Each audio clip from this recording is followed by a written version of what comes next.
So, which of the two is correct? Is C correct or D? Now, I'll give you a very simple way to remember it. You know, whenever the government comes up with any scheme and it says that the government is providing you this, the government is providing you this, yes, they are providing, but they are just like an intermediary. Why? What I mean to say is, it is the taxpayers who are paying the taxes, right?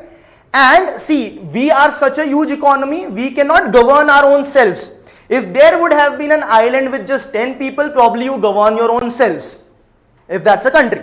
But that's not the case. We have 1.4 billion people, we cannot govern ourselves, it's a huge land, it's a huge amount of people, number of people.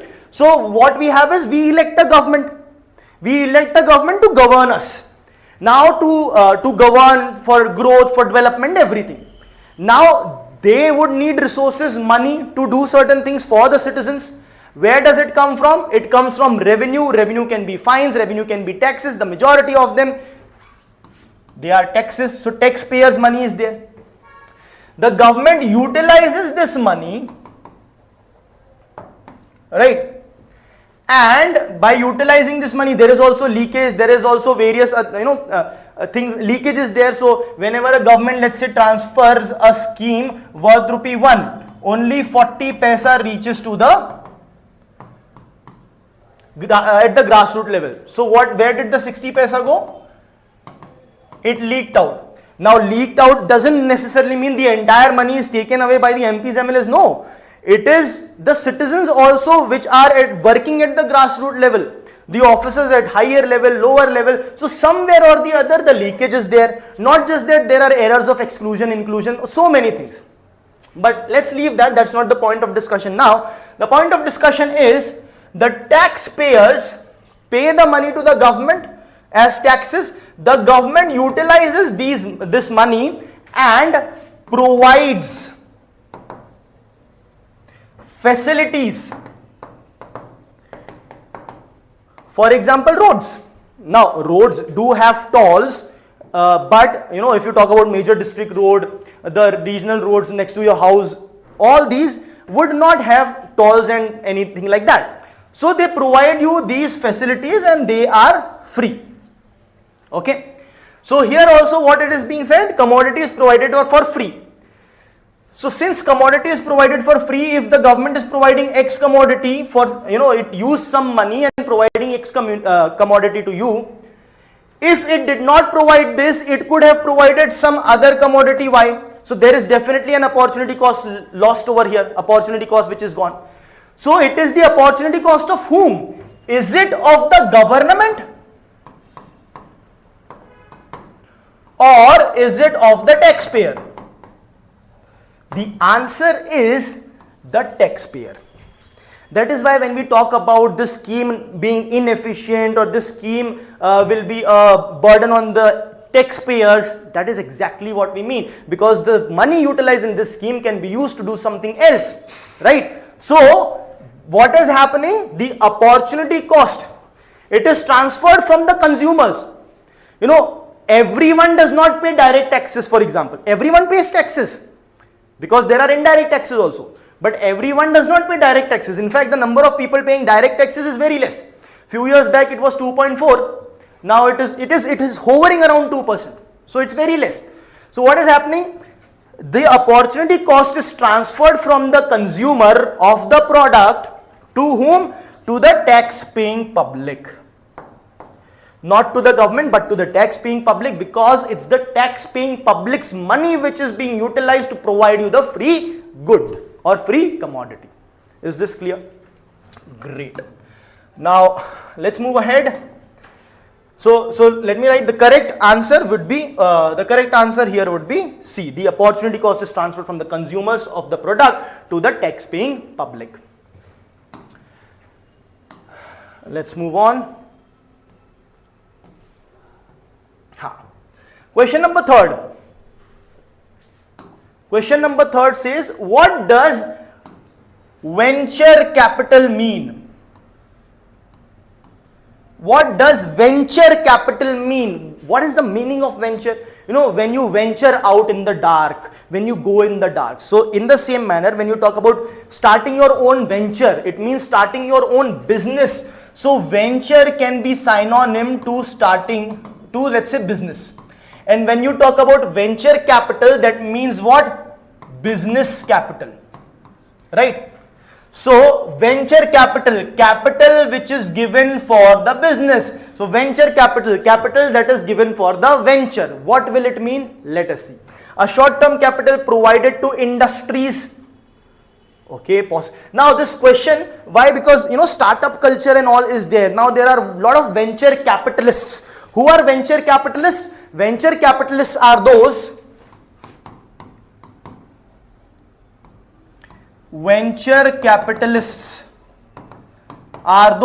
who provide venture capital. Clear? Second option, a long-term startup capital provided to new entrepreneurs. This is another option. Let's see all the options first. Funds provided to industries at times of incurring losses. Funds provided for replacement and renovation of industries. So basically, venture capitalist, venture capital is when some capital is provided by the venture capitalists to a startup, to a new business, to a new entrepreneur for getting their startup started, for getting their business started. So is it for losses? When there are losses, then you are providing? Absolutely not. Is it for replacement and renovation of industries? Absolutely not. Is it a short-term capital? Short-term meaning less than 365 days. So of course it is not short-term. It will be for the long term. So what? So this is also wrong. It will be for long-term, more than 365 days, and it is a long-term startup capital. The startup which is getting started, business that is getting started, the startup business. So a long-term startup capital provided to new entrepreneurs. Okay, so that is what venture capital means, and people who provide venture capital are venture capitalists. All right, great. Let's move ahead. Question number 4. If the interest rate is decreased in an economy, there is a decrease in what? Interest rate. So if the interest rate decreased in an economy, then what will happen? Let's see. It will decrease the consumption expenditure in the economy. That's one option. Increase the tax collection of the government. Not necessarily, we'll see in detail. Increase the investment expenditure in the economy. Possibly. Increase the total savings in the economy. Okay, good options. Now let us see if the interest rate is decreased, what happens? What do we mean by decrease in the interest rate? That means the RBI has decreased the interest rates. So that means you will get loans at a cheaper rate. So cheaper money or cheaper capital. That does not mean that the value of the money or the capital has gone down. It means cheaper money or cheaper capital means cheaper loans. I'll explain with an example. Let's say earlier the house loans were given, let's say, at 10%, but the RBI decreased the interest rate. So if the interest rate has gone down by, let's say, 50 basis points, that means 0.5%. or 0.75, let's take an example that the interest rate goes down by 1%. Okay, by 1%. So house loans all of a sudden will not go down by 1%. It further takes time also, when there is a decrease. Just for example, when the petrol prices go down, the auto rickshaw people does not directly decrease their charges, right?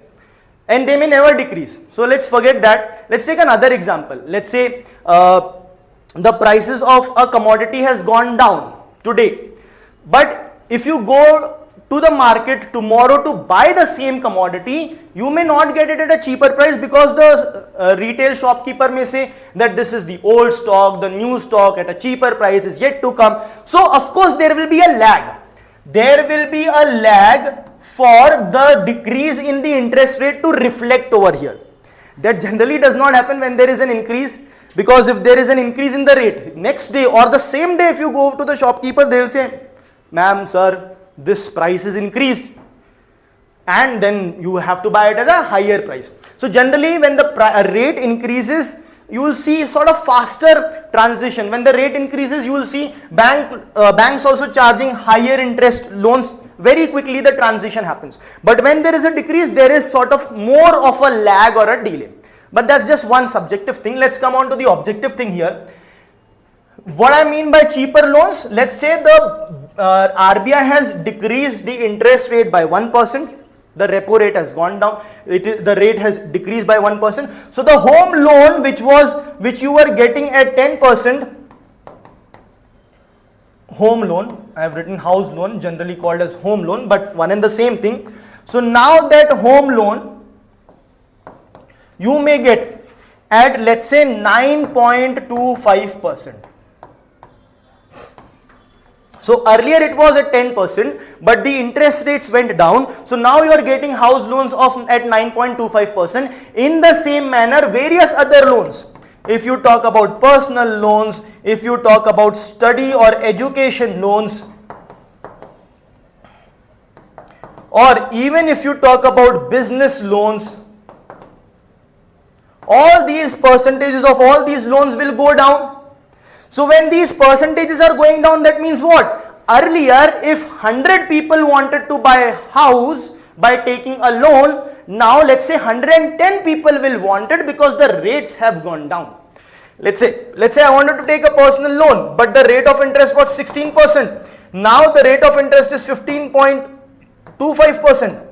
So now I may be more inclined to take the loans. Why? Because loans have become cheaper, meaning the money has become cheaper. I can borrow money at a cheaper cost, cheaper rate. So since the interest rate has gone down, I can borrow money at a cheaper rate. Since we can borrow money at a cheaper rate, more number of people would want to borrow money, want to start business, want to buy houses, right? Because of which, what will happen? Decrease the consumption expenditure in the economy? No, absolutely not. Rather, it will be the reverse. Reverse in the sense that increase the investment expenditure in the economy? Yes. Why? Because see, business loans have also gone down. More number of people would now want to take business loans. When you are taking business loan, what are you doing? You are investing that money. That means what? Because of the interest rates getting decreased, there is an increase in the investment expenditure in the economy. I hope that is absolutely clear. Now, I hope the concepts are also getting clearer, right? So for today's class, we also understood initially why this previous year questions are important, and now we have already started with the questions on basic concepts.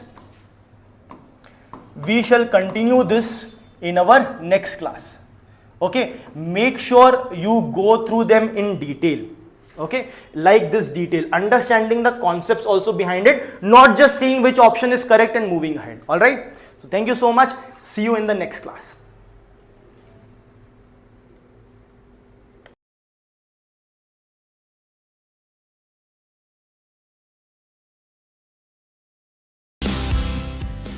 Welcome to Legacy IAS Academic. Exciting announcement. Admission now open for UPSC Foundational Course. Batch starting from 11th March 2024. Join now to start your UPSC journey. What we offer: comprehensive coverage of prelims, mains, optional subject, extensive test series, personalized mentorship, interview guidance, study materials and much more. Choose your mode of learning, online or offline. Register now by calling 9606900004 or through WhatsApp. Hurry, seats filling fast. Don't miss out our free demo classes. Contact us today.